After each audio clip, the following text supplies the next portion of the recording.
Greetings. My name is Shrunika Kannan, and this is my submission for the assignment Task 2 in the Innovation and Co-Creativity course.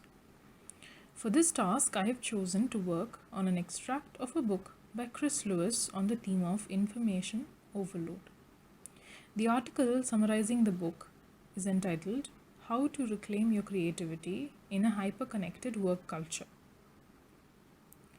So, the task at hand today is to analyze and reflect on the different ways to enhance one's creative thinking skills discussed in the book and podcast series Too Fast to Think by Chris Lewis. Before I begin, I'd like to say that this assignment felt very personal in nature and it helped me reflect on my own habits and tendencies. I realized through this literature that it was indeed possible to take time out of one's day to exercise one's capabilities to think clearly and creatively, much like one does take time out of one's day to exercise their body. I now believe that creativity can be a skill one can develop and practice on, like sewing or chess, and not some inane God-given gift that is unattainable. In this article, we learn about 8 keys to enhance one's creative thinking abilities. Here they are: quiet, engage, dream, relax, release, repeat, play, and teach. Of these 8 keys, I choose 3 keys that are relevant and important to me, and they are quiet, play, and teach. I choose them because of 3 actions in my life: need, do, and love. Yes, I need the quiet key, I love the play key, and teaching, the teach key, is something that I do all the time. So, I begin by explaining my first key, quiet. I need quiet because, like Lewis says, our lives are full of constant attention grabbers and energy drainers. Sometimes they are people, but mostly they are actions.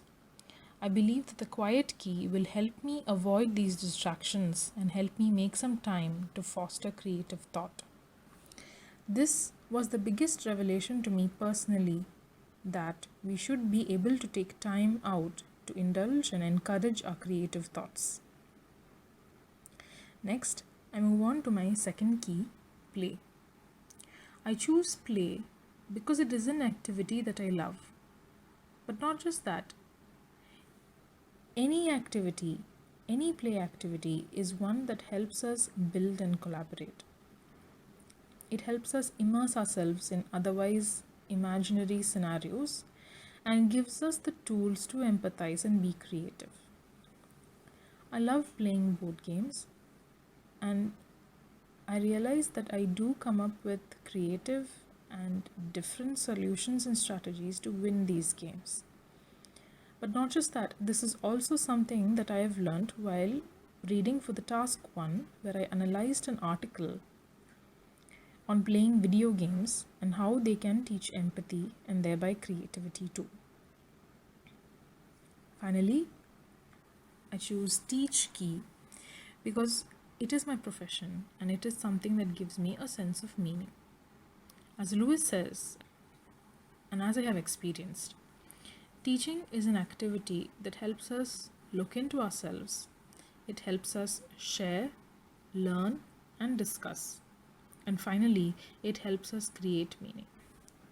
This is also my experience personally.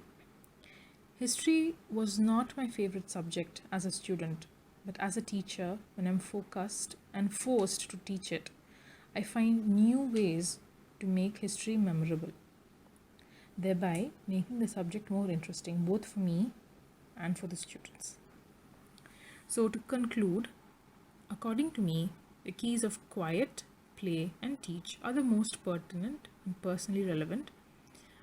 I also believe that this is something more people can relate with. Thank you.